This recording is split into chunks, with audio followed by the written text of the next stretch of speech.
अक्सर जब हम गुलाब जामुन बनाते हैं तो गुलाब जामुन की चाशनी बच जाती है।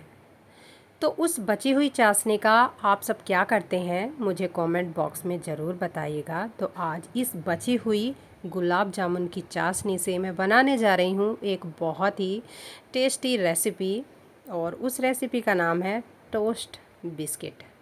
तो हेलो एवरीवन, मैं रानी लता आप सभी का स्वागत करती हूँ अपने रेसिपी चैनल में। और आप सब कैसे हैं? उम्मीद करती हूँ आप सभी बहुत अच्छे होंगे, मस्त होंगे और स्वस्थ होंगे।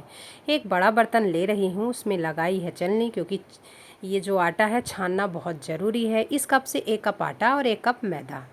पहले हमें इन दोनों को छानना है। तो आटा और मैदा को मैं छान रही हूँ, उसके बाद छान रही हूँ मैं सूजी। 1 कप सूजी ले रही हूँ। 1 कप सूजी को भी हमें छान लेना है। और सूजी छानने के बाद फिर तीनों आटों को मिक्स करना है। और फिर हमें 1 कप नारियल का बुरादा लेना है। और यहाँ मैं मिक्स कर रही हूँ 3 इलायची हरी वाली, उनको कूट करके, हल्का सा नमक, जीरा और क्रश करके अजवाइन। सभी चीज़ों को हमें एक बर्तन में ये मिक्स कर लेना है अच्छे से।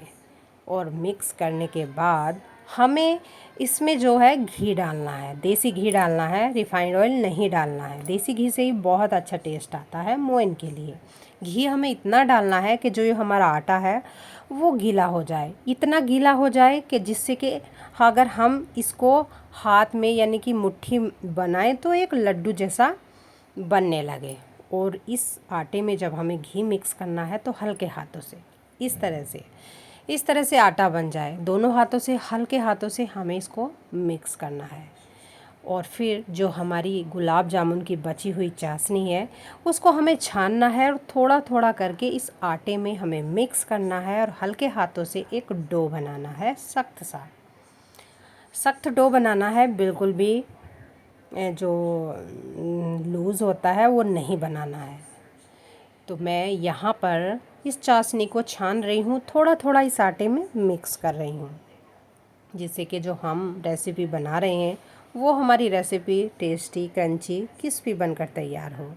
और जो आटा हम इसको बना रहे हैं हल्के हाथों से बनाएं, और जो इसमें लम्स गुड़ी हैं उनको खोलें, उनको हल्के हाथों से जो है करें, उनको हल्के हाथों से ही बनाएं। और इस तरह से हल्के हाथों से एक बड़ा सा डो तैयार कर लें। और फिर आप देख रहे हैं कि इतना सख्त मैंने इस डो को बनाकर तैयार किया है, जिससे कि इसका जो है शेप, आकार बन जाए। तो हमें इतना सख्त आटा बनाना है और फिर हमें इसको रेस्ट देना है। तो मैं यहाँ पर 20 मिनट के लिए एक बड़े बर्तन से ढक कर रख रही हूँ, जिससे कि जो ये डो है वो अच्छे से सेट हो जाए। जब तक ये रेस्ट पर है तब तक मैं यहाँ पर गैस ऑन कर रही हूँ और फ्लेम को हमें लो करना है। फ्लेम को लो करने के बाद हमें इस पर जो है एक कढ़ाई में रिफ़ाइंड ऑयल ले रही हूँ। और उसको हमें कढ़ाई में मतलब सॉरी, हमें जो है रिफ़ाइंड ऑयल लेना है। और हमें इतना गर्म करना है कि जिससे जो हमारी रेसिपी है वो अच्छे से डीप फ्राई हो, ना तेज़ और ना ही हल्का। तो अभी मैंने लो फ्लेम पर कढ़ाई रखी है, जिससे कि हल्का गरम तेल रहे। और इनको हमें मस्टर्ड ऑयल में डीप फ्राई नहीं करना है, रिफ़ाइंड ऑयल में ही फ्राई करना है। तो 20 मिनट के बाद हमें बर्तन को हटा लेना है, 3 टुकड़े तोड़ लेना है। और 3 टुकड़े तोड़ने के बाद 2 को ढक के रख देना है। और एक के हमें रोल तैयार करना है इस तरह से। तो रोल भी हमें हल्के हाथों से ही तैयार करना है। तो इस तरह से हम एक रोल तैयार कर रहे हैं। और उसके बाद जो हमें इसमें शेप देनी है, तो स्टार्टिंग में जब हम इसकी शेप दे रहे हैं तो फर्स्ट पार्ट हमें हटा लेना है। और फिर हमें इस तरह से शेप में कट कर लेने हैं। और हमें हल्के हाथों से ही कट करने हैं। अगर आपको चाकू की मदद से मुश्किल लग रहा है तो आप धागे की मदद से कट कर सकते हैं। धागे की मदद से भी बहुत अच्छा शेप आता है और इजीली कट जाते हैं। तो इनको हमें और कुछ नहीं करना है, इसी तरह से चाकू की मदद से कट करके छोड़ देना है।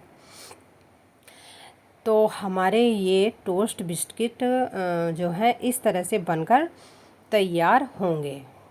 तो मैं यहाँ पर इस तरह से इस आटे को इस शेप में रोल बनाकर और इस तरह से कट किया है। आप अपने अकॉर्डिंग जो आपको पसंद आए शेप आप उसमें कट कर सकते हैं। और फिर हमें लो फ्लेम पर इनको डीप फ्राई करना है। तो लो फ्लेम पर ही, लो गरम तेल में ही मैं यहाँ पर इनको डीप फ्राई कर रही हूँ।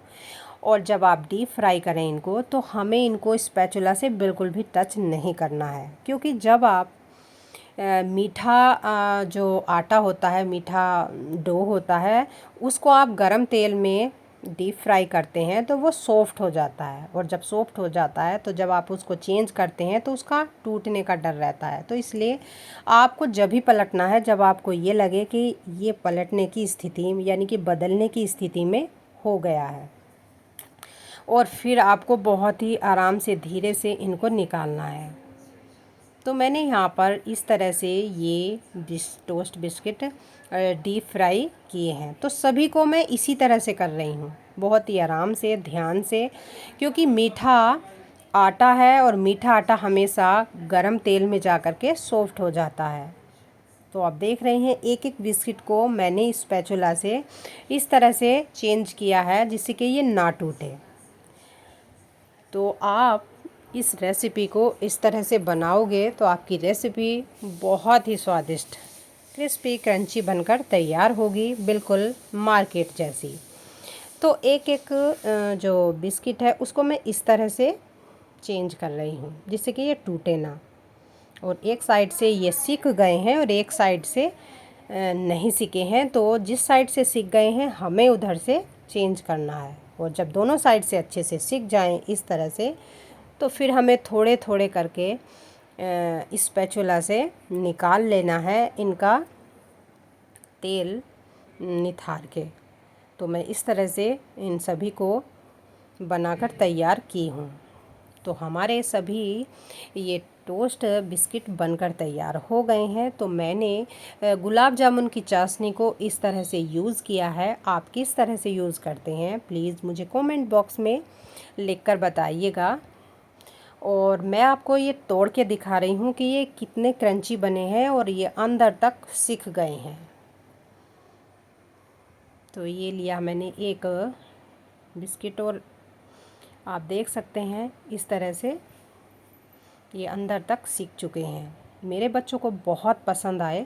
आप सब बनाओगे तो आपको भी, फैमिली में सभी को पसंद आएंगे। आप इनको स्टोर करके रख सकते हैं 1 मंथ के लिए। बाहर जा रहे हैं तो स्टोर करके ले जा सकते हैं, या बच्चों को टिफ़िन में भी दे सकते हैं ये। और या फिर आपको चाय के साथ भी आप ये ले सकते हैं। इजी रेसिपी है, बचे हुए सामान से मैंने इसको तैयार किया है। अगर आपको मेरी रेसिपी पसंद आती है तो एक लाइक ज़रूर कीजिए। Bye bye.